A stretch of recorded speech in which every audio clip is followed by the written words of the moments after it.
આપનું સ્વાગત છે. દર્શક મિત્રો, બીજા તબક્કાનું મતદાન બપોર પડી ગઈ છે. 1 વાગ્યા સુધીમાં બીજા તબક્કામાં 34.74% એટલે કે લગભગ 35% જેટલું મતદાન થયું છે.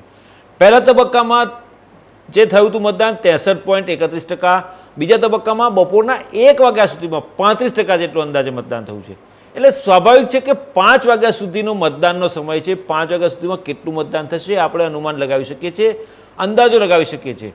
પરંતુ એક્ઝેક્ટ આંકડો તો જ્યારે ચૂંટણી પંચ પાસે તમામ વિસ્તારમાંથી તમામ મતદાન મથક ઉપરથી આંકડા આવે કે કેટલા લોકોએ મતદાન કર્યું છે, કેટલી વસ્તી હતી, કેટલા લોકો મતદારો હતા, કેટલા લોકોએ મતદાન કર્યું છે, એના આધારે આ ટકાવારી નીકળશે. એટલે મોડી રાત્રે અથવા તો આવતીકાલ સવારે એટલે કે મંગળવારે સવાર સુધીમાં એક્ઝેક્ટ ફિગર તો ખબર પડશે.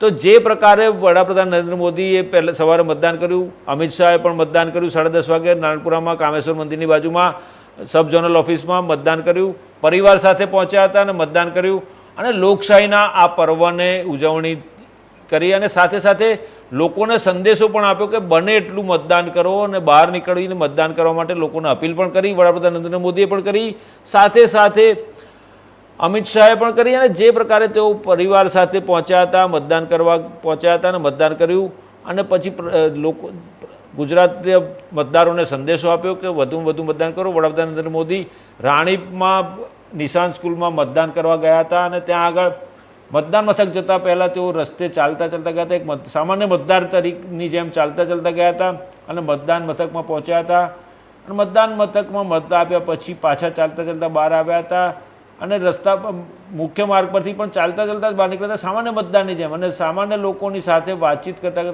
મતદાન મથકમાં પણ ઉપસ્થિત મતદાન મથકના કર્મચારીઓ અને અધિકારીઓ સાથે વાતચીત કરી હતી, તેમના ખબર અંતર પૂછ્યા હતા. આપને સ્ક્રીન ઉપર 2 તસવીરો દેખાઈ રહી છે. પહેલી તસવીર છે વડાપ્રધાન નરેન્દ્ર મોદી સહી કરી રહ્યા છે તેમનું ઓળખપત્રને બધું બતાવીને અને પછી મત આપવા જઈ રહ્યા છે. જ્યારે બીજી તસવીરમાં અમિત શાહ તેમના પરિવાર સાથે સામાન્ય મતદારની જેમ લાઇનમાં ઊભા રહીને મત આપવા પહોંચ્યા હતા અને જે રીતે વડાપ્રધાન નરેન્દ્ર મોદી પણ રાહ જોઈને ઊભા હતા, મતદાન કરી રહ્યા છે. પહેલી તસવીરમાં મતદાન કરતા હોય મતકુટીરમાંથી મતદાન કરે છે, બીજી તસવીરમાં અમિત શાહ પણ મતદાન કરી રહ્યા છે.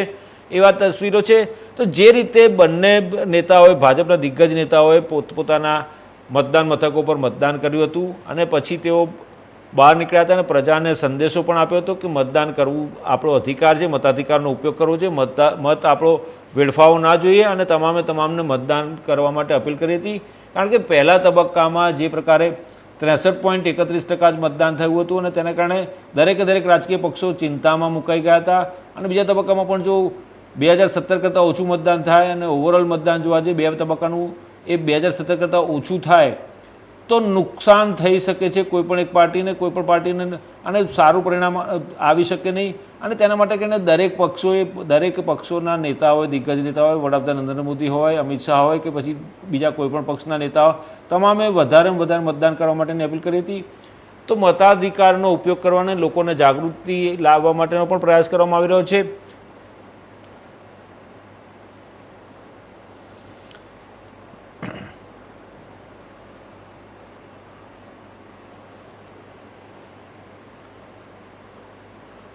તો જે રીતે મતદાનના બીજા તબક્કાનું આગળ ચાલી રહ્યું છે અને આપણી સાથે ભાજપના નેતા પ્રવક્તા અંજલિબેન કૌશિક જોડાઈ ગયા છે. અંજલિબેન, સ્વાગત છે ઇન્ડિયા ન્યૂઝ ગુજરાતમાં આપનું. નમસ્કાર. અંજલિબેન, સૌથી પહેલો સવાલ એ છે કે બપોરે 1 વાગ્યા સુધીના જે આંકડા આવ્યા છે તેમાં 35% અંદાજે આંકડો આવ્યો છે. તો શું 5 વાગ્યા સુધીમાં જે 2017માં બીજા તબક્કામાં મતદાન થયું હતું એ મતદાનની ટકાવારીને આંબી જશે કે પછી પહેલા તબક્કાની જેમ ઓછું રહેશે મતદાન? ચોક્કસથી જેવી રીતે લાસ્ટ યર 2017માં આપણો જે રેકોર્ડ હતો એ બ્રેક થવાનું જ છે. આ વખતે ફિક્સ જ છે. કારણ કે મોસ્ટલી જો તમે વિચારો કે 1 વાગ્યા સુધી 35%થી 40%ના આશરે પહોંચ્યું છે તો એ ખૂબ જ સરસ વાત છે. કારણ કે હમણાં તો મોસ્ટલી જે બહેનો હોય છે બપોરે 2 વાગ્યા પછી કે 3 વાગ્યા પછી થાય છે અને છેલ્લા જે 1 કલાકમાં હોય છે વધારેમાં વધારે મતદાન થાય છે. અને સૌથી પહેલા તો આપના ચેનલના માધ્યમથી હું પ્રથમ તબક્કામાં જે 89 બેઠકો પર ભાજપ તરફી અને વિકાસ પ્રેમી અને રાષ્ટ્રીય ભક્તિ ને વરેલી સૌરાષ્ટ્ર અને દક્ષિણ ગુજરાતની જનતા જનાર્દન મતદાર કર્યું એના માટે ખૂબ ખૂબ આભાર માનું છું બધાનું. અને આજે અપીલ પણ કરું છું આપના ચેનલના માધ્યમથી કે જે રીતે આપણે પહેલા તબક્કામાં આપણું શાંતિપૂર્વક વોટિંગ થયું એવી જ રીતે આજે પણ આપણે શાંતિપૂર્વક મેક્સિમમ ટુ મેક્સિમમ વધારેથી વધારે આ લોકશાહીનું પર્વ આપણે ઉજવવું જોઈએ, મતદાન કરવા જવું જોઈએ. કારણ કે આજે સવારે જ મેં એક ન્યૂઝપેપર વાંચ્યું, એમાં એક દિવ્યાંગ બેન હતા જે 80% એમનો પગ કામ નહોતું કરતું. ઇવન એમની પરિસ્થિતિ એવી હતી કે એ ઓલરેડી વ્હીલચેર ઉપર પણ બેસી નથી શકતા, પણ તોય એમના ફેમિલી એટલે એમના હસબન્ડે એમને દરેક આજે છેલ્લા 60 વર્ષથી એમની ઉંમર 82 યર્સ છે અને છેલ્લા 60 વર્ષથી એ જે વોટિંગ આપે છે, તો હમણાં સુધી ખાલી એક જ વાર એ વોટિંગ આપવામાં ચૂક્યા જ્યારે એમના હસબન્ડની ડ્યુટી ઇલેક્શનમાં લાગી હતી. એના સિવાય હજુ સુધી 50 એટલે જેટલા પણ વોટિંગ થયા છે એમનું 100% યોગદાન છે. તમે વિચારો, જ્યારે એક દિવ્યાંગ વ્યક્તિ કે દિવ્યાંગ મહિલા 80% ડેમેજ થઈ ગયા હોય, 80% વિકલાંગ હોય, તોય એ આટલા પોતાની જવાબદારીને સમજીને અને હમણાં સુધી 90% એમણે હમણાં સુધી આખા જિંદગીમાં એમણે વોટિંગ કર્યું જ છે. તો આપણે સૌ તો સાજા છીએ અને આપણે જઈ શકીએ છીએ મતદાન સુધી. પ્લસ આપણે જોયું હશે કે બુઝુર્ગો માતાઓ છે કે જે પણ માતૃશ્રી છે એમને કેટલી વાર જોયા કે હવે તો એવી ફેસિલિટી છે કે તમારા ઘરે પણ આવીને અમે મત એ લોકો આપી શકીએ છીએ, આપણે લઈ શકીએ છીએ એમનું. પણ તોય એમનો એક ઉત્સાહ અલગ છે કે ના, હું હમણાં ચાલી શકું છું અને મારે ઘરે નથી, મારે ત્યાં મતદાન મથક સુધી જ મારે આવું છે, મથક સુધી, અને મારે વોટ કરવો છે. તો આ જાગૃતતા કંઈક ને કંઈક પોઝિટિવિટી બતાવે જ છે. અને નરેન્દ્ર મોદી સાહેબ અને ભારતીય જનતા પાર્ટીને છેલ્લા 27 વર્ષથી જે જનતાનો પ્રેમ મળી રહ્યો છે ગુજરાતનો, એનાથી બધા જ કાર્યકર્તામાં એક અલગ ઉત્સાહ છે, એક અલગ ઉમંગ છે કે આજે જેટલી બેઠકો છે ત્યાં સવારથી લઈને બધા જ કાર્યકર્તા લાગેલા છે અને જોડે જોડે બધી જ જગ્યાએ પોઝિટિવલી મતદાન થઈ રહ્યું છે. અને લાઈનો જ આજે હું પોતે, આજે તમે વિચારો, અમે સવારે 9 વાગ્યાથી હું ડિબેટમાં છું અને સવારે 8 વાગે હું જ્યારે મતદાન કરવા ગઈ હતી તો મારા આગળ 35 લોકો હતા. હું 8:15 પહોંચી. વિચારો કે જ્યારે 15 મિનિટમાં જો 35ની લાઈન હોય તો કઈ રીતનું મતદાન થઈ રહ્યું છે આપણે વિચારી શકીએ. અને ચોક્કસથી આપણે રેકોર્ડ બ્રેક કરીશું અને આ જ રેકોર્ડ નહીં, સીટોમાં પણ રેકોર્ડ બ્રેક કરીશું. ચોક્કસ. અંજલિબેન, તમે બહુ સરસ વાત કરી કે દિવ્યાંગ મહિલા પોતાનો મતાધિકારનો ઉપયોગ કરતી હોય, બધા સાજા સમા હોય અને આપણે બધા સાજા સમા છીએ તો આપણે પણ મતદાન કરવું જોઈએ. તો આઈટીવી નેટવર્ક અને ઇન્ડિયા ન્યૂઝ ગુજરાત પણ તમામ મતદારોને અપીલ કરે છે કે બીજા તબક્કાનું મતદાન ચાલી રહ્યું છે, 5 વાગ્યા સુધી મતદાનનો સમય છે. આપ સૌ જઈને મતદાન કરો અને વધુમાં વધુ મતદાન થાય અને સારી સરકાર, આપણા રાજ્યની સુખાકારી, આપણા રાજ્યનો વિકાસ થાય, આપણા લોકોની સુવિધા વધે, એવી સારી સરકાર, સ્વચ્છ છબી ધરાવતા ઉમેદવારોને ચૂંટી કાઢવા છે. અજીતભાઈ, સવાલ એ પણ થાય છે કે જે પ્રકારે 2017ના આંકડા મારી જોડે છે, પહેલા ફેઝના, એમાં જે આંકડો બતાવે છે એમાં સ્પષ્ટપણે જણાય છે કે એ વખતે મતદાન થયું હતું 66.79% અને આ વખતે 2022માં થયું છે 63.31%, એટલે કે અંદાજે 5% જેટલું મતદાન ઓછું થયું છે. તો આ સંજોગોમાં બીજા તબક્કામાં પણ જે વાત છે કે બીજા તબક્કામાં પણ આટલું અત્યાર સુધીમાં 1 વાગ્યા સુધીમાં આટલું ઓછું મતદાન છે. 8 વાગે શરૂ થયેલું મતદાન 1 વાગે, એટલે 1 વાગ્યા સુધીમાં 35%, એટલે લગભગ 5 કલાક ગણીને ચાલીએ આપણે. 5 કલાકમાં આટલું થયું તો બાકીના હવે 4 કલાક રહ્યા છે. 4 કલાકમાં કેવી રીતે આંકડો આંબી શકશે પહેલા તબક્કાને? સૌથી પહેલા તો ભાઈ, ઇન્ડિયા ન્યૂઝના માધ્યમથી આપ જે અપીલ કરી રહ્યા છો અને એવી જ રીતે હું આજ સવારથી જોઈ રહી છું, બધા ન્યૂઝ ચેનલનો ખૂબ સહયોગ છે આમાં કે સવારથી બધી જ ન્યૂઝ ચેનલમાં એક જ વસ્તુ કહેવામાં આવે છે કે આપણું મતદાન આપણું હક છે અને આપણે જવું જ જોઈએ. તો અમે તો એક જ પ્રયત્ન કરી શકીએ છીએ કે અમે વધારેમાં વધારે મત થાય એના માટે ન્યૂઝ ચેનલથી હમણાં પણ જે બહેનો કે ભાઈઓ જોતા હશે આ ચેનલને, હું એમને પણ રિક્વેસ્ટ કરું છું કે ફક્ત આપનો 5 થી 10 મિનિટ જો આપ ના કાઢો અને પછી આપણે કહીએ કે સરકારમાં આવું છે કે એ વસ્તુ છે, એ વસ્તુ યોગ્ય નથી. સૌથી પહેલા આપણે આપણું રાષ્ટ્રહિત, આપણું જે આપણી જે રિસ્પોન્સિબિલિટી છે એને સારી રીતે આપણે નિભાવવું જોઈએ.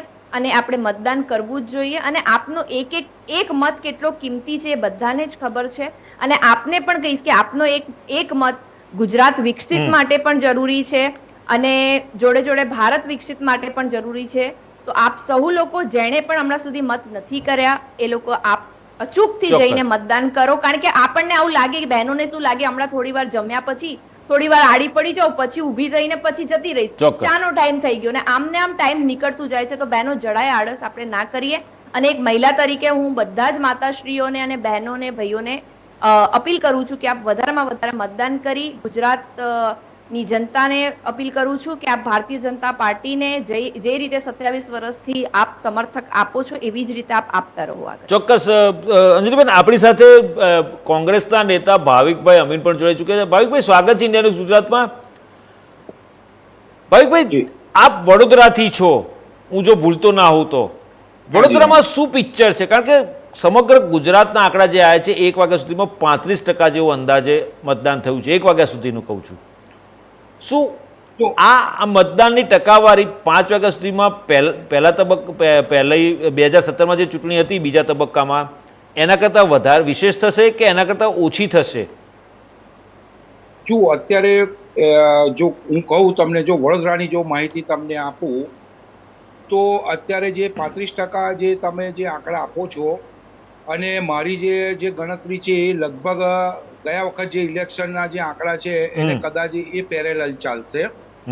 કારણ કે હું ગ્રાઉન્ડ લેવલની ફરતો માણસ છું, એટલે સવારથી આજે હું 7:30 વાગ્યાનો જો છું એ બધી જગ્યાએ ફરી અને અત્યારે તમારી ચેનલમાં આવ્યો છું અને મેં જોયું એની અંદર જે બૂથ લેવલના જે વસ્તુ છે અને જે મતદાનનું જે લિસ્ટ આપેલું છે મતદારોનું, એની અંદર કંઈક ને કંઈક આપણને વિરોધાભાસ મને જોવા મળ્યો છે. કારણ કે મેં સર્વે કર્યું એ પ્રમાણે જે 3 થી 4 વર્ષમાં જે આપણે કોરોના કાળની અંદર જે લોકો મૃત્યુ પામ્યા હતા અને ત્યારબાદ બી આજે એ કોરોનાને ગયે બી આજે એવું સમજો કે 1 કે 1.5 વર્ષ થયું, તો એ જે વર્ષાની અંદર જે લોકો મૃતક થયેલા છે એ લોકોના બી અત્યારે વોટર્સમાં બોલાઈ રહ્યા છે નામ. એટલે કંઈક ને કંઈક અંશે આપણે એવું કહી શકીએ કે જો બેઝિકલી જો જે આંકડો આવે ચૂંટણી પંચનો, તો જે 60% કે 65% જે મતદારનો જે વર્ગ આવી રહ્યો છે, પરંતુ એવું સમજી શકાય કે 10% મતદારો તો એવા છે કે જે અત્યારે આપણી પાસે હયાત જ નથી, જે ઓલરેડી કોરોનાથી લઈને આજે 2 થી 3 વર્ષમાં એ લોકો મૃત્યુ પામ્યા છે, પરંતુ આજે પણ એ વોટર તરીકે એમના લિસ્ટની અંદર છે. એટલે કંઈક ને કંઈક ચૂંટણી પંચને મારે એવું કહેવું પડે કે આ જે આંકડાઓ જે છે એ વસ્તુ જે વિષમતા જે બતાવી રહ્યા છે એના લીધે કદાચ આ મતદાનનો જે ગ્રાફ આપણે અત્યારે જોઈ રહ્યા છે એને અસર કરી શકે છે.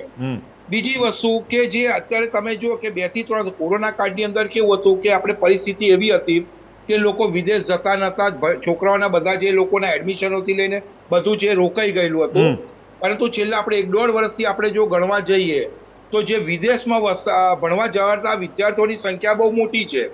એટલે હાલમાં જયારે કોરોના કાળ પૂરો થયો ત્યારે આજે પણ તમે જુઓ કે રોજે રોજ માની લો કે અહીંયાથી ગુજરાતમાંથી નહીં મારી જે ગણતરી પ્રમાણે છે 300 થી 400 વિદ્યાર્થીઓ વિદેશમાં રોજ ભણવા જાય છે.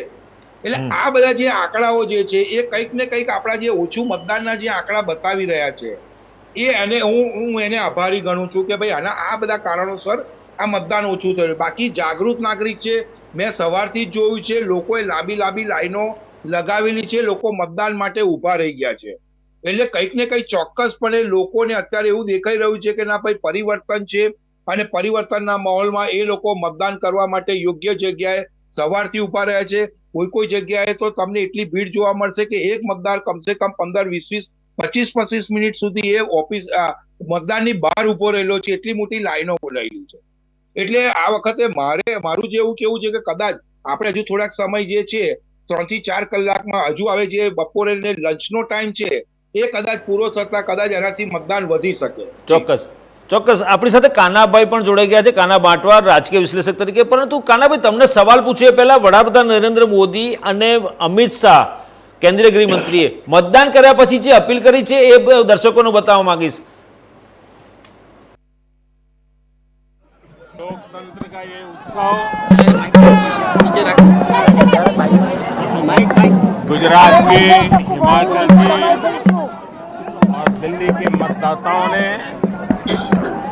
बहुत ही उत्साह और उमंग के साथ मनाया। मैं लोकतंत्र के उत्सव के लिए देश के नागरिकों का हृदय से अभिनंदन करता हूं, धन्यवाद करता हूं। કાનાભાઈ, વડાપ્રધાન નરેન્દ્ર મોદીએ મતદાન કર્યા પછી મતદારોને અપીલ કરી કે મતદાન કરવા માટે નીકળવું જોઈએ, કારણ કે આપણી જોડે જે 1 વાગ્યા સુધીના આંકડા આવ્યા છે લગભગ 35% અંદાજે આવ્યા છે. બંને પક્ષના નેતાઓ પણ આપણી સાથે જોડાયા છે. પહેલા તબક્કામાં 63.31% આંકડો આવ્યો છે જે ચૂંટણી પંચે જાહેર કર્યો છે એક્ઝેક્ટ, અને બીજા તબક્કાનું આજે મતદાન ચાલી રહ્યું છે. 2017માં પણ જે પરિસ્થિતિ હતી, 2017માં પહેલા તબક્કામાં 5%, એટલે લગભગ 69% જેવું મતદાન હતું, અને પહેલા તબક્કામાં આ વર્ષે જે મતદાન થયું છે લગભગ 63% જેવું થયું, 63.31%, અને બીજા તબક્કાનું મતદાન થઈ રહ્યું છે. સાંજ થતાં આંકડા જે આવશે, પરંતુ અત્યાર સુધીમાં 35% થયું છે 1 વાગ્યા સુધીનું. તો શું લાગે છે કે આ જે પરિસ્થિતિ છે એમાં ઓછું મતદાન કયા પક્ષને નુકસાન કરશે, કયા પક્ષને ફાયદો થશે, કે પછી કંઈક અજુગતા પરિણામો જોવા મળશે આપણને? થેન્ક યુ અવિજભાઈ. ગયા ચૂંટણી કરતાં પણ ગયા તબક્કાનું એક આપણે સરખામણી કરી જોઈએ તો ગયા તબક્કામાં 1 તારીખે 1 વાગ્યા સુધીમાં 32.88% મતદાન હતું, અને આ વખતે અત્યારે આપણે ગણીએ તો 34.74%, એટલે લગભગ ઓલમોસ્ટ જેને કહીએ ને કે 2%નો ફરક છે, 2% જેટલો ઓછો. એટલે અને મને લાગે છે અંત સુધી 2-3%ના ફરકથી વધારે ફરક નહીં પડે, વધુ 3%નો. એટલે 67ની આજુબાજુ કોઈ પણ જગ્યાએ આ મતદાન ઉભો રહીએ એવું લાગે, 67-68થી વધારે નહીં થાય. તો જે ઓછો મતદાનનો ટ્રેન્ડ ગયા વખતે હતો એ જ સમાન ટ્રેન્ડ, એવો જ ટ્રેન્ડ આ વખતે પણ જળવાઈ રહ્યો છે એવો અત્યારે આપણે માની શકીએ, અથવા આપણને લાગી રહ્યું છે કે આ જ ટ્રેન્ડ જે છે એ છે. બધા જ મતદારો સમાન વિચારી રહ્યા છે. વડાપ્રધાને આજે અપીલ કરી એ તો વાત સાચી, પણ વડાપ્રધાને પહેલા તબક્કાના મતદાન પછી વારંવાર એવું કહ્યું છે કે મતદાન વધુ સંખ્યામાં કરો, અને વડાપ્રધાન જ નહીં, બધા જ પક્ષના નેતાઓ એ એવું કહ્યું છે કે મતદાન તમારે વધુ સમયમાં વધુ નીકળવું જોઈએ, અને બધાએ અપીલ કરી છે. તેનું કારણ એ છે કે બધાને બીક એવી લાગી અભિજીતભાઈ કે આમાં આપણા માણસો, આપણા મતદારો ઓછા નીકળ્યા. ભાજપને પણ એ બીક લાગી, સત્તા પર છે એટલે એવું લાગતું હોય મનમાં, ભલે એમના નેતાઓ આવીને આપણને ના કહે, પણ એમ થાય કે કદાચ આપણા જ માણસો ઓછા નીકળ્યા હશે. તો બીજા પક્ષ જે છે કોંગ્રેસ અને આમ આદમી પાર્ટી, એને એમ લાગતું હોય કે આપણા જ નીકળ્યા હોય. આપણા જોશ જેવું છે, પેલી ખાલી બંદૂક બેને ભીડ આવે, ભરેલી બંદૂક હોય ને તો સામે વાળો જ બીવે, પણ ખાલી હોય તો બે બીવે. સામે વાળો છે જેને પકડી હોય એને એમ હોય કે ખાલી થઈ ખબર પડી જશે તો બધે મારી નાખશે. પેલા જેવું આ ખાલી બેને બીવડાવે છે. એટલે અત્યારે જે પરિસ્થિતિ છે ને એમાં કોઈ એવું છાતી ઠોકીને કહી શકે એમ નથી કે આને જ ફાયદો થાય અને આને નુકસાન થાય, પણ પરિણામો તમે કહો એમ ચોક્કસ આપણી જે ધારણા હશે ને એના કરતા અલગ પ્રકારના આવવાના છે. જે કોઈ ધારણા હોય, કારણ કે સામાન્ય આપણી ધારણાઓ છે ને એ એક આપણે એવરેજ પ્રમાણે બનાવતા હોય, અને એવરેજ છે ને એ મતદારો એવરેજમાં માનતા હોય, એ પોતાની મેળે આપતા હોય. આપણે એવરેજ કાઢીએ કે ગઈ વખતે કેટલા બેઠા હતી, આમાંથી આપણે ગણીને આટલી વધુ મળે, આવું આપણે ગણી જતું હોય. માણસનું મન હંમેશા એવરેજમાં ચાલતું, એટલે એ અલગ વસ્તુ છે. મતદારો બહુ એવરેજમાં માનતા નથી. મતદારો તો પોતે એવરેજને બદલે એક મોટા પેલા ચોખ્ખા દાવા આપતા હોય છે, અને એ ચોખ્ખા તો બધા સરખો જ હોય. એ અમરેલીનો પણ એવો હોય ને, અબડાસાનો એવો હોય ને, આદિવાસી વિસ્તારનો હોય, ગામ હોય ને, એ સમાન જ ચોખ્ખા દાવા આપે છે. આ પણ એક જોવા જેવી પરિસ્થિતિ હોય કે બધા જયારે વિચારે ને ત્યારે એક સરખું વિચારે. ઓછું મતદાન થાય ત્યારે કોઈ પણ જગ્યાએ ઓછું જ મતદાન થાય, અને વધુ થાય ત્યારે વધુ જ થાય. એક કલેક્ટિવ કોન્શિયસનેસ જેની છે, સામૂહિક ચેતના, એની અસર હોય. બરાબર, ચોક્કસ. ભાવિકભાઈ, તમારી પાસેથી હું જાણવા માંગીશ કે અત્યાર સુધી, એટલે કે 2017 સુધી જે ચૂંટણી યોજાઈ વિધાનસભાની, 2 પક્ષો વચ્ચે જ હરીફાઈ હતી, જંગ હતો, ખાસ કરીને ભાજપ અને કોંગ્રેસ જ. આમ આદમી પાર્ટી હતી એ વખતે, પરંતુ આટલી બધી પિક્ચરમાં નહોતી. પરંતુ આ વખતે આમ આદમી પાર્ટી પણ મેદાનમાં આવી છે. શું ત્રિપાંખીયો જંગ છે કે દ્વિપક્ષીય જંગ લાગી રહ્યો છે તમને?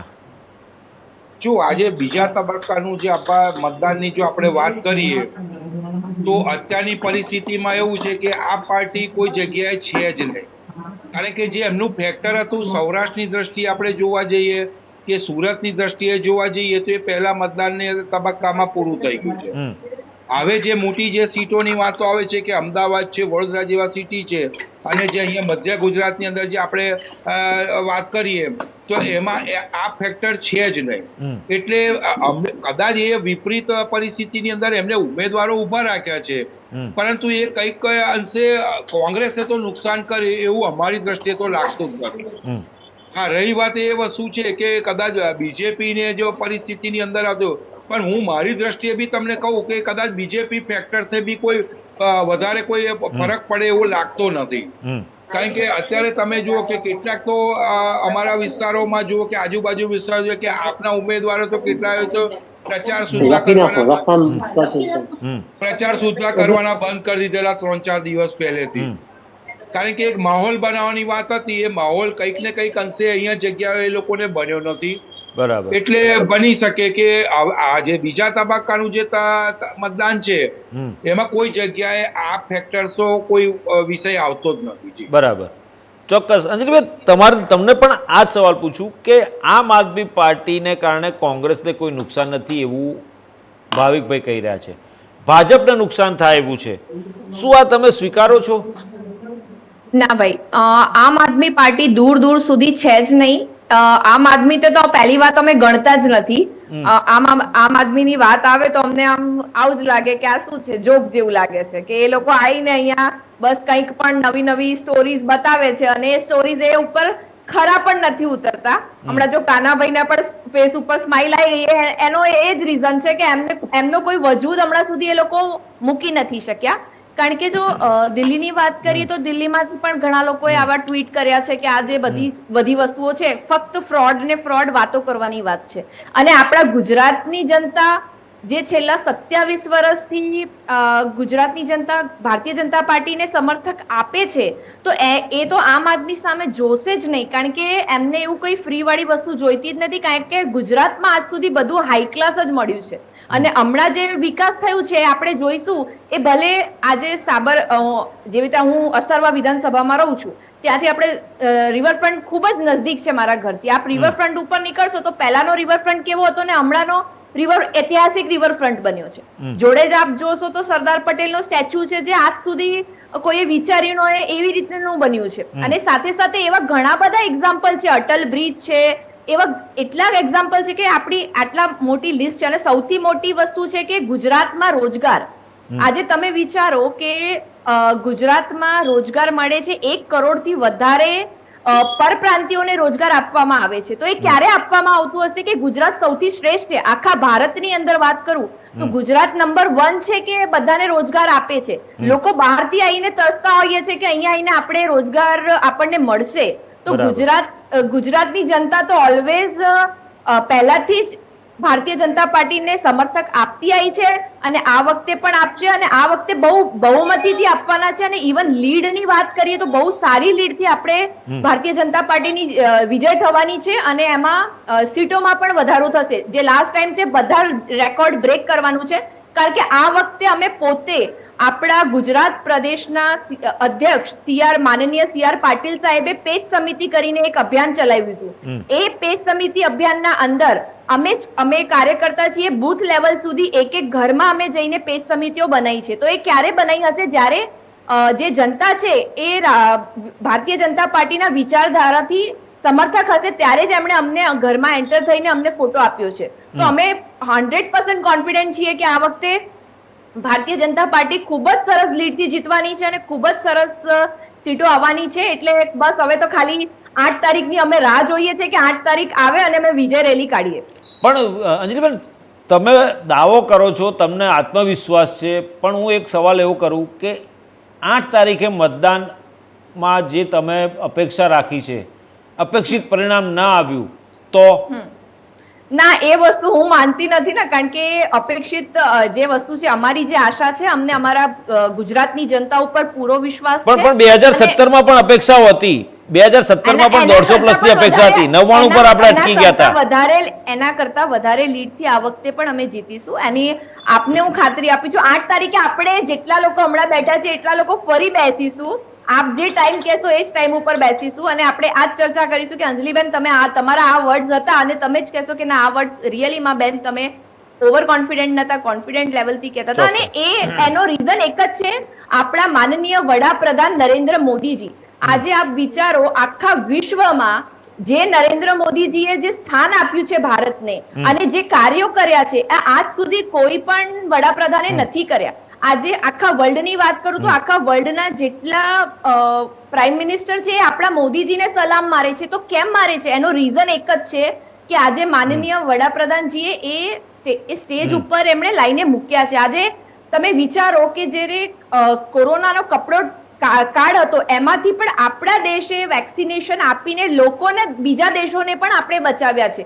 એટલે ભારત હવે એક ન્યૂ ઇન્ડિયા તરીકે થઈ ગયું છે અને આત્મનિર્ભર ભારત થઈ ગયું છે. આજ ભારતને હમણાં કોઈ આગળ કોઈની જરૂર નથી, આપણે પોતે બીજાના સહયોગ કરીએ છીએ. એવી બધી જ વસ્તુ અહીંયા થઈ રહી છે. એ ભલે ઇન્ડસ્ટ્રીયલિસ્ટ હોય કે કોઈ પણ સેક્ટરમાં, મહિલાઓની વાત કરીએ આપણે તો મહિલાઓને માટે તો એટલા બધા યોજનાઓ મોદી સાહેબે આપ્યા છે કે જેને આપણે રેગ્યુલર બેઝ ઉપર, અને બહેનો તો એટલી ખુશ છે કે જેની હમણાં એક્ઝામ્પલ, નાનકડું એક્ઝામ્પલ તમને ખ્યાલ આવી જશે કે ઉત્તર પ્રદેશમાં કઈ રીતે મહિલાઓએ અનબ્રેકેબલ રેકોર્ડ બનાવીને પણ ભારતીય જનતા પાર્ટીને સમર્થક કરીને પાર્ટી બનાવી, આપણે વિજય હાસિલ કર્યો છે. એવી જ રીતે હવે અહીંયા પણ ગુજરાતમાં તો આ તો 27 વર્ષથી મોદી સાહેબનો ગઢ છે, અમિત શાહજીનો ગઢ છે. એમણે સવારે પોતે વોટિંગ કરી છે અને લોકોને અપીલ કરે છે. ને આપના ચેનલના માધ્યમથી હું ફરી અપીલ કરું છું કે હમણાં પણ કોઈ, અમારો એક જ ધ્યેય છે કે ભાઈ એટલીસ્ટ વોટિંગ બૂથ સુધી, બૂથ મથક સુધી આપ પહોંચો અને વોટિંગ મેક્સિમમ ટુ મેક્સિમમ કરો. કારણ કે આ લોકશાહીનું જે પર્વ છે આપણે સૌને મળીને ઉજવવાનું છે. આજ સવારથી આજે આપ જોશો ને તો આખો માહોલ ચેન્જ છે. જેવી રીતે કોઈ એક મોટો તહેવાર હોય એ રીતે અમને દેખાય છે. કારણ કે હું સવારે પોતે વોટિંગ કરવા ગઈ હતી, એ વસ્તુ મેં પણ મહેસૂસ કરી હતી. ઇવન ઢોલ નગારા જોડે પણ લોકોને જોતા જોયા છે. ચોક્કસ. કનકભાઈ, તમારી પાસે જાણવા માંગીશ કે આ વખતે ચૂંટણીમાં મુખ્ય એજન્ડા 3 પક્ષોના અલગ અલગ રહ્યા. ભાજપ વિકાસની રાજનીતિ લઈને આગળ વધ્યું. પહેલા તબક્કામાં વિકાસની રાજનીતિ ચાલતી હતી. પછી પહેલા તબક્કાની નજીક પહોંચવા આવ્યા ત્યારે 2002નો મામલો આવ્યો. 2002 પછી કોઈ રમખાણો નથી થયા, કરફ્યુ નથી જોયો આજના યુવાનોએ, એ મામલો આવ્યો. પછી પહેલો તબક્કો પૂરો થયો. બીજા તબક્કામાં મલ્લિકાર્જુન ખડગેનું સ્ટેટમેન્ટ આવ્યું, વડાપ્રધાન નરેન્દ્ર મોદી માટે અપશબ્દો કયા. આમ તો પહેલા તબક્કા પહેલા પણ ગોપાલ ઇટાલિયાએ અપશબ્દો કહેલા હતા, પરંતુ જે પ્રકારની વાત છે હવે, તો આ જે બે બધા મુદ્દા અલગ થયા અને ભાજપ, આમ આદમી પાર્ટી ગેરંટી, બેરોજગારીના મુદ્દા અને મોંઘવારીને બધું લઈને ચાલી, કોંગ્રેસ પણ એવા જ મુદ્દા લઈને ચાલી. તો શું પ્રજાના માનસ પટ પર આ બધા મુદ્દાઓની અસર પડી છે? એક તો છે ને, મને જે અંજલિબેને કહ્યું ને એટલે મને થોડી ચિંતા થઈ. ચિંતા એ વાતની થઈ કે આ વડાપ્રધાને બબ્બે રણોત્સવ કર્યા, વડાપ્રધાને પોતે અપીલ કરી, ગૃહમંત્રીશ્રીએ અપીલ કરી, અને છે ત્યાંથી લઈને અંજલિબેન જેવા જે સનિષ્ઠ કાર્યકરો છે એ બધાએ અપીલ કરી. છતાંય અમદાવાદમાં 31% અત્યાર સુધીમાં મતદાન થયું. એનો મતલબ એવો થયો કે અમદાવાદ પણ એ જ ટ્રેન્ડ જાળવી રહ્યું છે જે ટ્રેન્ડ પહેલા તબક્કામાં હતું. શહેરી વિસ્તારમાં ઓછું મતદાન થવું એ વધારે પડતી ચિંતાનો વિષય છે. શહેરી મતદારો છે ને એ સ્વતંત્ર મતદારો છે, થોડા, બહુ તો નહીં પણ થોડા. ગામડાના મતદારો છે ને એ પ્રેરિત મતદારો હોય છે. એ થોડા લોકો દ્વારા, એમના આગેવાનો દ્વારા, સરપંચો દ્વારા, એ બધા દ્વારા પ્રેરિત હોય છે. અને જે શહેરના મતદારો થોડા સ્વતંત્ર હોય છે. હું આમ સામે છે મનાય સેફોલોજીમાં, સાચું હોય ખોટું હોય તો રામ જાણે. તો એમાં જયારે શહેરી મતદારો આટલા ઓછા મતદાન થાય ને ત્યારે આપણને થોડી ચિંતા થાય. એટલે મને એવું લાગ્યું કે આ એક મુદ્દો છે. હવે તમે જે કહ્યું એ મુદ્દો, સાહેબ દરેક ચૂંટણીમાં, મેં આટલી બધી ચૂંટણીઓ 93 થી આ ફિલ્ડમાં છું, 25મું વર્ષ તંત્રી તરીકે ચાલે, તો મને એ મેં દરેક ચૂંટણીઓ જોઈ છે, ઝીણી ઝીણી નજરે. અને દરેક ચૂંટણીમાં અભિજીતભાઈ એવું થાય છે કે શરૂઆતમાં બધા સારા મુદ્દાઓ ચાલે, બેરોજગારી ને, મોંઘવારી ને, વિકાસ ને, આ બધી વાતો થાય છે. પણ 5 દિવસ બાકી હોય ને ત્યાં પછી પેલા ભાવનાત્મક મુદ્દાઓ છૂટ કરવામાં આવે. હમ અને માણસનું મન છે ને ભાવનાત્મક મુદ્દાઓથી જ તમે એને બદલી શકો. સાચા મુદ્દાઓથી માણસને બહુ ફેરી નથી પડતો. માણસ ભાવનાત્મક મુદ્દામાં મરી જાય એટલે ભાવનામાં મરી જાય અને કરે એટલે જ આ બધું રામ મંદિર ને આન તેન બધું આવતું હોય છે. અને એમાં કોઈ એક પક્ષને આપણે જવાબદાર ના ઠેરવીએ. એકને વાંધો હોય બીજા કરે. એટલે આમાં એવું છે બધાને જોઈશું જોતું હોય છે. આપણે ને હમ આપણે એક મનમાં શું હોય કે આપણે ભાજપને પેલું દોષિત કરી દઈએ. હમ પણ ધ્રુવીકરણની જરૂર ખાલી ભાજપને થોડી હોય છે, એ તો કોંગ્રેસની હોય છે. હમ એ રાવણ અમથો કહેવામાં ના આવે, એ ધ્રુવીકરણ માટે જ કહેવામાં આવે છે. હમ એ માણસને ખડગે જેવો માણસ જે આખી કોંગ્રેસના રાષ્ટ્રીય પ્રમુખ હોય એને આપણે એમ માની કે વિચાર્યા બધા કીધું હોય. ના ભાઈ ના વિચારીને જ કીધું હોય. એના સિવાય સોનિયા ગાંધી જયારે 2007માં મોતના સંદર્ભે બોલ્યા ત્યાં શું એ લખેલું ભાષણ વાંચી ગયા હતા? ના ભાઈ ના, એને વિચાર્યું હોય અને એના પર ડિસ્કશન થયું હોય એટલે બધાને ધ્રુવીકરણ જોતું હોય છે. બધાને ધ્રુવીકરણનો ફાયદો લેવો હોય છે. એટલે મતદારોને ભાવનાત્મક મુદ્દાએ ધ્રુવીકૃત કરીને એક બાજુ કરીને એટલે આ બાજુ વાળા આ બાજુ આવી જાય, પેલી બાજુ વાળા પેલી બાજુ જતા રહો, એવું બે જૂથમાં સ્પષ્ટ રીતે વેચાઈ જવું એવું કહીને જે કરવામાં આવે છે એ બે પક્ષો બધા પક્ષો બે શું કામ 5 હોય તો 5 પક્ષો ઈચ્છતા હોય છે અને એને કારણે આવું થાય છે. જી ભાવિકભાઈ, તમારી પાસે જાણવા માંગીશ કે કોંગ્રેસ આ વખતે એટલા બધા પ્રચારમાં કોંગ્રેસના દિગ્ગજ નેતાઓ જોવા મળ્યા નથી. પહેલા તબક્કામાં માત્ર રાહુલ ગાંધી એક ટૂરમાં આવ્યા. પહેલા તબક્કા પહેલાં મલ્લિકાર્જુન ખડગે એકાદ વખત આવ્યા. પછી બીજા તબક્કામાં પણ મલ્લિકાર્જુન ખડગે, સચિન પાયલટ, અશોક ગેહલોત તો ચૂંટણી પ્રભારી તરીકે છે એટલે આવતા જતા હતા. પરંતુ દિગ્ગજ નેતાઓ, સોનિયા ગાંધીના આવવાની વાત હતી, સ્ટાર પ્રચારકોનું લિસ્ટ આપ્યું હતું, પરંતુ એ કોઈ સ્ટાર પ્રચારકો ના આવ્યા. તો કોંગ્રેસ કઈ રીતે સત્તા પર આવશે? 27 વર્ષથી સત્તા વિમુખ રહ્યા પછી સત્તા પર આવવાની વાતો છે, સત્તા પર આવવા માટેના દાવા છે કે 123થી વધારે બેઠકો અમે જીતીશું. આ કયા આધાર ઉપર દાવા કરી રહી છે આપણે? જો આ વખતે કોંગ્રેસની જે રણનીતિ હતી એ બિલકુલ અલગ હતી. અમે લોકો જનતાના જે પ્રશ્નો છે કે એમની જે વાચા છે એને સાંભળવા અને એમના નિરાકરણ માટે અમે ગામડામાં સુધી ગયા હતા. અમે જે ખાટલા જે ખાટલાની એ બનાવીને પહોંચ્યા. પછી જ્યાં જ્યાં જગ્યાએ જે અમારી પોતાની જે જૂની વોટ બેંકો છે ત્યાં સુધી બી અમારા ઉમેદવારો પહોંચ્યા. એટલે કઈક રણનીતિ અલગ છે. અમે બિલકુલ સાયલન્ટલી જે આ વસ્તુ હતી આ વખતે અમારે કોઈ એવા સ્ટાર પ્રચારકોને બી આ વખતે અમે બોલાવ્યા નથી. ઠીક છે, માનનીય હોય, અમારા કોઈ વડીલ હોય, પણ એની પાછળની રણનીતિ શું? એની પાછળની રણનીતિ શું? હું તમને એ જ કહેવા માંગુ છું કે અમે આ વખતે સીધો જે સંપર્ક છે એ ટોટલી મતદારો સુધી પહોંચવા માટે કર્યો છે. અમે કોઈ ફોકસ નથી કર્યું. કારણ કે તમે જોતા હશો કે હવે હું આજે તમને કહું કે અમદાવાદમાં એમને મોટો રોડ શો કર્યો મોદીજીએ. હવે રોડ શો કર્યા પછી બી આજે આપણે પરિસ્થિતિ જોઈ રહ્યા છે કે ભાઈ આજે 31% થી 35% મતદાન અમદાવાદની અંદર છે. એટલે જે લહેરની વાત કરે મોદીજીની તો એ લહેર મોદી સરકાર મોદીજીની જે લહેર છે. અંજલિબેન શું કહેશો? મોદીજીની લહેરની વાત કરી રહ્યા છે, શું કહેશો તમે? એ મતદાન મથક પર નથી દેખાતી.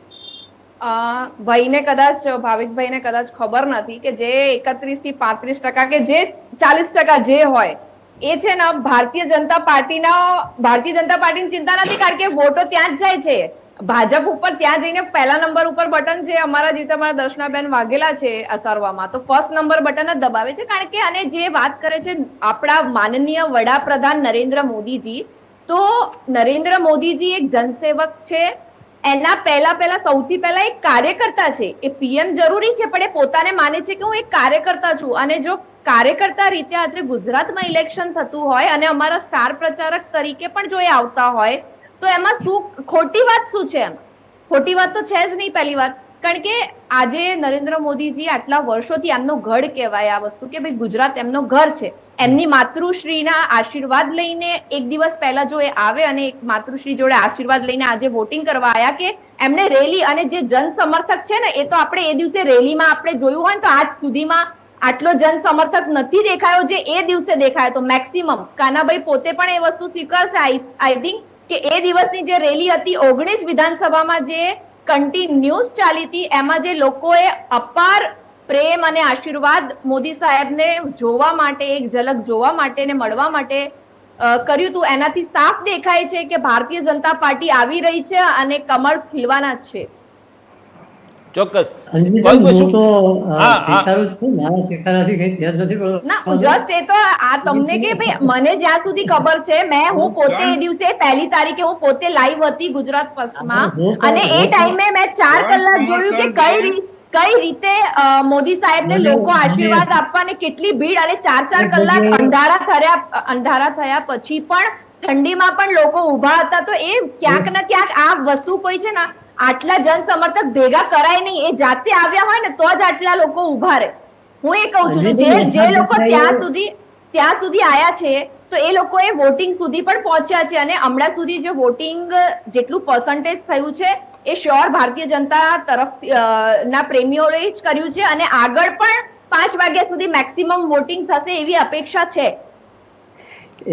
એક જગ્યાએ કદાચ તમે ચેનલમાં પણ મારી સાથે હતા ક્યાં, હા અને ત્યારે ચાલુ રેલીમાં મેં એવું કીધું હતું કે આટલા બધા લોકોને લઈ આવી ના શકાય, એટલે જોવા હા નથી એ હા એટલે જ મેં આપને આવ્યા કીધું. જમે એના માટે આવ્યા હોય. હા હા પણ મારો મુદ્દો તો હા અલગ જ હતો અંજલિબેન, કે જો આટલા બધા લોકો રેલીમાં આવ્યા હોય તો એ વોટમાં કન્વર્ટ કેમ નથી? એ 5 ના ના એ આપણે હમણાં 5 વાગ્યા સુધી મારી વેટ. સમસ્યાઓ છે ને એ રાજકીય નથી હોતી. મારી સમસ્યાઓ તો એક નિષ્ણાતની પેલાથી અમે જે જોતા હોય એ રીતે હોય છે. બધા જ પક્ષ સરખા હોય, કોઈ પક્ષ તમારા માટે જ્યારે અહીંયા બેસી જઈએ ત્યારે પછી કોઈ પક્ષ હોતો નથી. પણ જે ચિંતા છે ને એ ચિંતા એ છે કે આટલા બધા લોકો રેલીમાં આવે ને તો એ પછી દેખાવા જોઈએ, જે આ વખતે નથી દેખાયું. આટલો જ પ્રશ્ન હતો. સોરી અભિજીતભાઈ, હું વચ્ચે બોલ ગયો. ના ના કંઈ વાંધો નહીં, તમે કન્ટિન્યુ કરો. કરી શકો છો. ના એ આ જ કહેવાનું હતું અભિજીતભાઈ કે સામાન્ય રીતે આપણે એવું માનતા હોઈએ કે રેલીઓમાં માણસો આવે, ના આવે તો આપણે એમ કહીએ કે આ વખતે નીરસ છે, આમ છે, તેમ છે. રેલીઓમાં માણસો ખરેખર પેલા તબક્કામાં નહોતા આવ્યા. ઘણી જગ્યાએ ઘણા લોકોની રેલીઓ ખાલી જતી હતી. એમાં બધા એક્રોસ ધ પાર્ટી, એવું નહીં કે હોય એક પક્ષના માટે હતું. આપણે શું થાય, મોટા માણસો હોય ને તો આપણે વધારે ધ્યાનમાં આવે કે નરેન્દ્રભાઈની સભામાં માણસ ના હોય ને તો આપણે બહુ ધ્યાનમાં આવી જઈએ, આપણે હાઇલાઇટ કરીએ. અને કોઈ નાના નેતાને ત્યાં ન આવ્યા તો આપણું ધ્યાન નથી. પણ મેં એવું જોયું હતું એટલા દિવસ હું જે બહાર ફર્યો એમાં મને એવું લાગતું હતું, રોજ રોજ છાપો પતાવીને હું બહાર એટલે મારે ફરતો હતો કે છાપો પૂરો થયા પછી અમારે બપોરનું છાપું હોય એટલે પૂરું થયા પછી જોવું જોઈએ આપણે. તો મેં દરેક જગ્યાએ થોડું નિરસતા જોઈ હતી અને નિરસતા આપણે આમાંય જોવા મળી. બીજા તબક્કામાંથી જે પ્રચાર થયો ને એમાં માણસો ઓછા ના આવે એની બહુ જ કાળજી બધા જ પક્ષો દ્વારા રાખવામાં આવી. અને મને આશા હતી કે કદાચ આમાં આ વખતે વધશે. પણ હું એવું માનું છું કે પેલા કરતાં 2-2.5% વધારે મતદાન નહીં વધે. એટલે જે રેલીઓમાં માણસ આવ્યા પછી એ જો ના આવે તો એ સોફામ ના આવે એ આપણે સમજવું જોઈએ, એની આપણે ચર્ચા કરવી જોઈએ. આના પછી પણ એક સોફામે આવું થયું ને એની ચર્ચા સત્તા ઉપર કોણ આવશે એની ચર્ચા તો આપણે કરશું જ પછી. પણ એકાદ અભિજીતભાઈ એવું રાખવું જોઈએ કે આ સોફામ ના આવ્યા ને એને કારણો આપણે ચૂંટણી પછીના થોડા દિવસે પરિણામ પછીના 4-5 દિવસે ક્યારેક તપાસવા જોઈએ. અને એ તટસ્થ તપાસ હતી કે પરિણામ આવી ગયા છે એટલે બધું જે થવાનું તો થઈ જશે. જે લોકો સત્તા ઉપર બેસી જવાના, જે મુખ્યમંત્રી બનવાના છે બની ગયા હશે. આપણને પછી કોઈ ફરક પડતો નથી. તો એમાં એક તટસ્થ આપણે ચર્ચા થવી જોઈએ.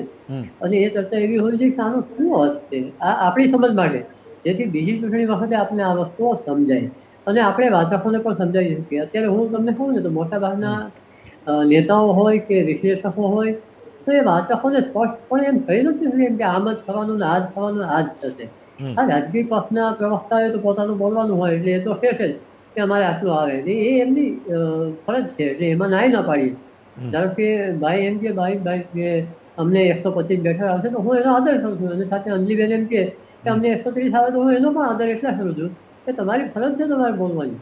અને તમે આવો તમારી 125 કે 130 આવે કે બંને પક્ષને હું તો એ બેને શુભેચ્છા આપું છું કે આટલી આવે. પણ એ જો ન આવે ને તો એના વિશેની અથવા તો આવી કેવી રીતે આવી ને આ શું થયું એની ચર્ચા થવી જોઈએ. રાધર હવે સત્તા પર કોણ આવશે ને એનું તો એક થાય જ એમ. બરાબર. ભાવિકભાઈ, તમારી પાસે જાણવા માંગીશ કે કોંગ્રેસ 27 વર્ષથી સત્તાથી દૂર છે. સત્તા પર આવવા માટે 2017માં ગોલ્ડન ચાન્સ હતો. ગોલ્ડન ચાન્સ એટલા માટે કહું છું કે એ વખતે જો બેઠકો ટિકિટની ફાળવણીમાં જો ગોટાળા ના થયા હોત અથવા રાતોરાત મેન્ડેટ ચેન્જ ના થયો હોત તો સત્તા પર આવી શક્યું હોત એ વખતે કોંગ્રેસ. આ વખતે સત્તા પર આવવાના કોઈ ચાન્સીસ પહેલેથી દેખાતા નહોતા એવું લોકો કહે છે, એવા મીડિયાના અહેવાલો કહી રહ્યા છે. પરંતુ કોંગ્રેસ ક્યાંક વધારે નબળી પડી છે, કારણ કે 2017ની ઇલેક્શનમાં જે ધારાસભ્યો કોંગ્રેસની ટિકિટ પર ચૂંટાયા હતા એ 17 ધારાસભ્યો વંડી ઠેકીને બીજી પાર્ટીમાં જતા રહ્યા. તો આ સંજોગોમાં કોંગ્રેસનો આધાર શું? જુઓ અભિજીતભાઈ, પહેલી તો વસ્તુ તમને કહું કે ગયા વખતે તમે જે જોયું હશે કે અમારી 77 સીટ આવેલી હતી અને ભાજપની છે 99 પર અટકેલી. તે જ વખતે માનનીય મોદી સાહેબ અમિત શાહથી લઈને તે વખતે પણ મંત્રીમંડળ એમનું 2017માં પણ ગુજરાતમાં આવીને આવી જ રેલીને સભાઓ કરેલી હતી. પરંતુ પરિણામ કેવું આવ્યું કે ભાઈ 99માં અટકી ગયા. તે વખતે 151 પ્લસની એમને વાત કરેલી હતી, 99 પર આવી ગયા. 99 પર આવ્યા પછી બી એની અંદર બી 2 જે ઉમેદવારો હતા એ તો અયોગ્ય ઘોષિત થઈ ગયા. એટલે આમ જોવા જઈએ તો જનાદેશ જે એમને મળ્યો હતો એ ખાલી 97 સીટમાં જ મળ્યો હતો, 99 પણ નહીં. બીજી વસ્તુ કે ગયા વખતનું જો આપણે પરિણામ જોવા જઈએ તો 12 થી 17 સીટો એવી હતી કે જે કોંગ્રેસે 500 થી 2000 મતના ગાળામાં અમે ગુમાવેલી હતી. એટલે કઈક અંશે એવું કહી શકાય કે અમે 2017માં જ અમારી પાસે સત્તા હતી, પણ સત્તા આવવામાં અમારા પેલું કે ને કોળિયો જે હતો એ મોડા સુધી આવીને છીનવાઈ ગયો. બાકી આજે 2017માં જ અમારી સરકાર બની, પણ અમે જનાદેશને માથે ચડાવી અને આગળ વધ્યા. જ્યારે એમને પોતાને એવું થયું કે ના ભાઈ અમારો જનાધાર ઘટી ગયો છે, આ બધી પરિસ્થિતિ છે, પાછળ લોકસભા છે, રાજ્યસભા છે, એટલે એમને એન કેન પ્રકારે જે છે એ લોકશાહીનું, મારી દ્રષ્ટિએ લોકશાહીનું ખૂન કરી અને એમને અમારા જે ધારાસભ્યો હતા એમને તોડીને લઈ ગયા અને એમને એમની રીતે એમનું મજબૂત કર્યું.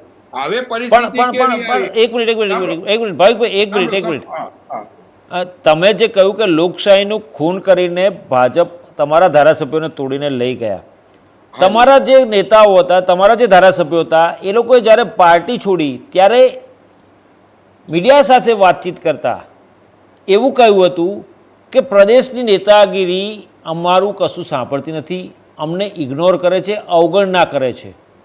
હવે 35-40 વર્ષ સુધી કોંગ્રેસ માટે કામ કરી, કોંગ્રેસને બેઠી કરવામાં, કોંગ્રેસને મજબૂત કરવાનો પ્રયાસ કરનાર નેતાઓ, દિગ્ગજ નેતાઓ કહેવાતા હતા, એ બધા છોડીને જતા રહ્યા. તો શું એટલા પાંગડા હશે નેતાઓનું એટલું પાંગડું હશે કે જે તૂટી ગયા ભાજપના કહેવાથી? એ માનવામાં નથી આવતું. કઈ હું એ સમજાવું છું, તમે સમજો કે આજે એક સિમ્પલ લોજિક તમે કહું કે અમારા જે નેતાઓ હતા એ કોઈ નવા સવા નતા, બધા પીઢ નેતાઓ હતા. જે લોકો અમારી જોડે 20-20, 25-25, 30-30 વર્ષથી રાજકારણમાં કોંગ્રેસ સાથે જોડાયેલા હતા. ત્યારબાદ આજે એમને ખબર જ છે કે 27 વર્ષથી કોંગ્રેસ અહીંયા સત્તામાં નથી, એટલે કદાચ બની શકે કે ભાઈ એમને અમે વિશેષ હજુ કશું આપી ના શકીએ, ટિકિટ થી લઈને આપી શકીએ, કાર્યકર્તા એમની પાછળ મહેનત કરીને એમને જીતાડી અને એમને અમે વિધાનસભામાં મોકલીએ. બીજું એમને જે અત્યારે કેવું છે કે એક વસ્તુ છે, મને આજે કોઈ મનદુખ થયું હોય તો હું એવું કહું કે પાર્ટી મારું સાંભળતી નથી. ખરેખર હું એક વસ્તુ એવું કહેવા માંગુ છું, લોકશાહીનું ખૂન અને પ્રજાતંત્રમાં જો તમે મતદાનની વાત કરો તો તમે જે જીત્યા છે મારા કોંગ્રેસના મિત્ર હોય કે ભાજપના મિત્ર હોય, પરંતુ જે જનતાએ તમને મત આપીને ચૂંટ્યા હતા, તમને જે જનાદેશ આપ્યો હતો અને તે તમે એ મતોનો દુરુપયોગ કરી અને જ્યારે તમે બીજી પાર્ટીમાં જતા રહો છો તો એ એમના વિશ્વાસનું ખૂન જ કર્યું છે. એટલે મહત્વની વસ્તુ એ આવે છે, તમે જુઓ અલ્પેશભાઈ ઠાકોરની વાત કરો, યુવા ચહેરાની. પહેલા એવું હતું કે કોંગ્રેસ યુવા ચહેરા નથી લાવતી, બરાબર છે. આ જ લોકો કહેતા હતા કે યુવાનો ચહેરાઓની જરૂર નથી ને આ બધી વસ્તુ છે, અમે એ લોકો હજુ અનુભવી નથી. જ્યારે કોંગ્રેસના ઉપરના જે અમારા પ્રદેશના છે એમને આ લોકોને તક આપી, અલ્પેશભાઈ ઠાકોરને ટિકિટ આપી, અલ્પેશભાઈ ઠાકોરને ધારાસભ્યો તોડવાની શરૂઆત કરી કોણે? એટલે જુઓ હું તમને હજુ હું એ જ વસ્તુ કહેવા માંગુ છું કે બની શકે કે ચલો ભૂતકાળની અંદર કોઈ પાર્ટીએ કર્યું, અમારી પાર્ટીએ કર્યું હોય, ચલો માની લો, પરંતુ અત્યારે પરિસ્થિતિ તમે જુઓ કે સમય સમયે રાજનીતિમાં બદલાવ હોય છે. આજે હું તમને એક એક્ઝામ્પલ, તમને આપણે ડિજિટલ ઇન્ડિયાની વાત કરીએ, હવે અમને અત્યારે તમે કહો છો જે માનનીય મોદીજી સાહેબ કહે છે કે અમે જનધન કર્યું અને ડાયરેક્ટ અમે પૈસા લોકોના એકાઉન્ટમાં મોકલી આપીએ છીએ, બરાબર છે, એ ઓનલાઈન ટ્રાન્ઝેક્શન થઈ ગયું, ડિજિટલ થઈ ગયું. કોંગ્રેસના સમયમાં એ વસ્તુ નથી, અમે પાયો નાખ્યો હતો ત્યાર પછી એ લોકો આવે. એટલે સમયે પરિવર્તન પ્રમાણે રાજનીતિના માળખા પણ બદલાય છે અને બધી જ વસ્તુ છે. આજે તમે જુઓ કે કોંગ્રેસની અંદર હું મારી વાત કરું તો અમે યુવા ચહેરાઓને પ્રમોટ કરીએ છીએ, ત્યાર પછી અનુભવી લોકો પણ એમની જોડે હોય છે. આ વર્ષે કર્યા છે? હા, કર્યા છે ને.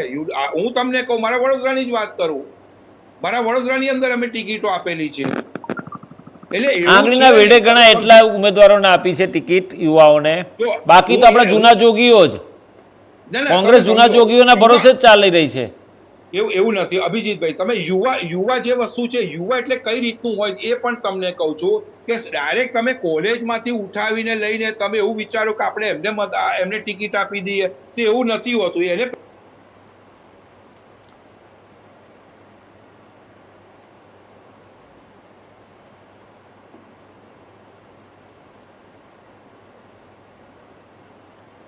હા ભાવિકભાઈ, તમારો ઓડિયો અનમ્યુટ કરજો. હા,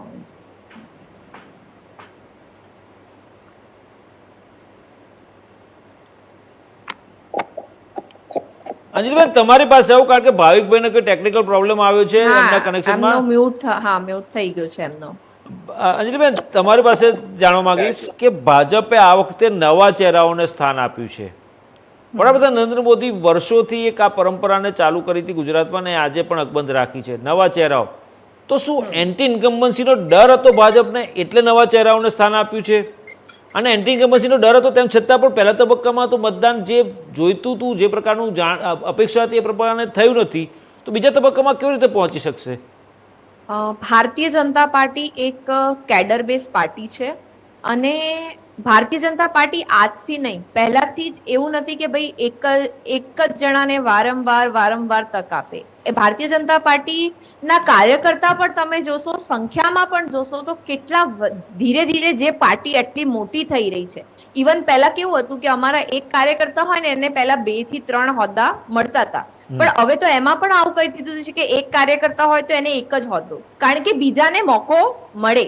અને આનો જ એક રીઝન છે કે કંઈક પણ ભારતીય જનતા પાર્ટી જો ડિસિઝન લેતી હોય અને નવા ચહેરા એટલે એ લોકો પણ 30-35 વર્ષ જૂના હોય છે, એમણે પણ પાર્ટીમાં ઘણું યોગદાન આપેલું હોય છે, પાર્ટીના રાષ્ટ્રીયવાદ વિચારધારાથી જોડાયેલા હોય છે અને એવી જ રીતે એ લોકો ટિકિટ પણ આપતા હોય છે. ને આગળ પણ જો આપણે વાત કરીએ કે મંત્રીમંડળ પણ ચેન્જ થાય છે તો એનો રીઝન એક જ છે કે ભાઈ હવે તમે આટલા ટાઈમ સુધી આપણે એક જણાને જિમ્મેદારી આપી છે. અમે લોકો સત્તા નથી ભોગવતા, અમે લોકો જિમ્મેદારી એને કહીએ છીએ, જિમ્મેદારી વર્ડ, હોદ્દો નથી કરતા, જિમ્મેદારી કહીએ કે ભાઈ આટલા ટાઈમ સુધી આપણે એક જિમ્મેદારી લીધી તો હવે બીજા લોકોને પણ એ જિમ્મેદારી નિભાવવાનો ચાન્સ મળે. કારણ કે બધાને ઈચ્છુકતા હોય છે કે આટલું પાર્ટીમાં આપણે કામ કરીએ છીએ તો અમને પણ કોઈ એક તક મળે, અમને પણ એક કોઈ જિમ્મેદારી મળે કે અમે પણ અમારા જે કાર્યો છે એ નીચે સુધી પહોંચાડી શકીએ, અમે પણ અમારા સેવાભાવ કાર્ય નીચે લોકો સુધી જોડીને ચલીએ. તો ભારતીય જનતા પાર્ટીની એક જ છે કે ભાઈ એ મેક્સિમમ વધારેથી વધારે લોકો સુધી આ એમનો જે પ્લેટફોર્મ છે બધાને એમ આપી શકે, આ જ એક રીઝન છે. ચોક્કસ. ભાઈ, છેલ્લો સવાલ કરું, સમયનો અભાવ છે, ટૂંકમાં જવાબ આપજો. જે પ્રકારે મતદાન થઈ રહ્યું છે અને જે પ્રકારે તક માંગી રહ્યા છે બધા જ પક્ષો કે અમને તક આપો, અમને તક આપો, શું લાગી રહ્યું છે? 2017 જેવું પિક્ચર આવશે કે પછી તદ્દન વિપરીત હશે? પિક્ચર કદાચ અલગ પણ હશે, એવું નહીં હોય કે 2017 જેવું પિક્ચર આવે. 2017નું જે પિક્ચર છે ને એ પણ વિચિત્ર હતું, એ કોઈ યુઝ્યુઅલ પિક્ચર નહોતું. ભારતીય જનતા પાર્ટી 2 ડિજિટમાં જાય એવું તો માની જ ન શકાય, એટલે એ પણ વિચિત્ર હતું. અને મને લાગે છે થોડું અલગ પિક્ચર તો આ વખતે આવશે, કારણ કે જે રીતનું મતદાન ઓછું થયું છે, 3 પક્ષ હતા, ભલે બંને પક્ષોના પ્રવક્તાઓ ત્રીજા પક્ષને કંઈ જાણે નહીં, પણ એ ન જાણે એનાથી કંઈ ફેર પડતો નથી. એ તો એને જે છે એ તો જે હકીકત તો આપણે બદલી શકવાના નથી. એટલે ત્રીજો પક્ષ આવ્યો છે અને એ જે ત્રીજા પક્ષને કંઈ પણ જે નાનું મોટું થયેલું હોય, કારણ કે જો તમે 5-7 બેઠક એને આપતા હોવ તો એનો અર્થ થાય કે બીજી ઘણી બધી બેઠકો પર અસર થાય ને અસર કેવી હશે હમ એ હું તો નથી સમજી શકતો, બીજા કોઈ સમજી શકતા હોય તો મને ખબર નથી. હમ તો મને એ સમજવી મુશ્કેલ પડી ગઈ છે. જે બેઠકો પર હું એના ઉમેદવારોને જાણું છું અથવા તો જ્યાં જોઈ છે હમ ત્યાં કહી શકાય એમ છે કે અહીંયા આવું થશે, પણ બધા જ આખા ઓવરઓલ ગુજરાત બાબત કેવું એ થોડું મુશ્કેલ છે. ચોક્કસ ચોક્કસ. અંજલિબેન, ભાવિકભાઈ, કાનાભાઈ, આપ ત્રણેયનો ખૂબ ખૂબ આભાર. ભાવિકભાઈ, આપ તમે જોડાયેલા રહેજો, તો પાછા થોડી વાર પછી આપણે જોડાઈશું. તો દર્શક મિત્રો, જે રીતે મતદાન ચાલી રહ્યું છે, જે રીતે આંકડા આવી રહ્યા છે, આપ સૌને આઈટીવી નેટવર્ક અને ઇન્ડિયા ન્યૂઝ ગુજરાત તરફથી અપીલ કરવા માગું છું કે આપ સૌ બહાર નીકળો અને વધુમાં વધુ મતદાન કરો, સ્વચ્છ છબી ધરાવતા ઉમેદવારને ચૂંટી કાઢો અને જે પ્રકારનું મતદાન અને રાજ્યનો વિકાસ કરી શકે, રાજ્યનો વિકાસ થાય, રાજ્યને લોકોની સુખાકારી સુવિધાઓ વધે તેવી પાર્ટીની સરકાર બને તેવું આપણી લોકશાહીનું પર્વ છે, લોકશાહીનો ઉત્સવ છે, આપણો મતાધિકારનો ઉપયોગ છે, તેનો ઉપયોગ સદંતર સારી રીતે કરવો જોઈએ અને તેનો વેડફવા ના દેવો જોઈએ. આપણે મત આપવા નીકળવું જોઈએ. હજી પણ સમય છે આપણી પાસે, હજી પણ 2 કલાક છે આપણી પાસે અને જે રીતે મતદાન કરવા જાઓ અને મતદાન કરો એવી અપેક્ષા રાખીએ છીએ. પરંતુ દર્શક મિત્રો, જે પ્રકારનું મતદાન ચાલી રહ્યું છે, 2017માં જે પરિણામ હતા, હવે 2022માં 8મી ડિસેમ્બરે કેવા પરિણામ આવશે તે તો સમય જ કહેશે. પરંતુ આજે મતદાન કેવું થાય છે એની પર ડિપેન્ડ કરે છે અને 8મી ડિસેમ્બરે જે ઉમેદવારો મેદાનમાં છે તે તમામ ઉમેદવારોના ભાવિ ખુલશે. પરંતુ એક વસ્તુ ચોક્કસ છે કે જે કંઈ થશે એ સારા માટે થશે. દર્શક મિત્રો, અત્યારે બસ આટલું જ. વધુ સમાચાર અપડેટ્સ માટે જોતા રહો ઇન્ડિયા ન્યૂઝ ગુજરાત, ગુજરાતી ધડકન. નમસ્કાર.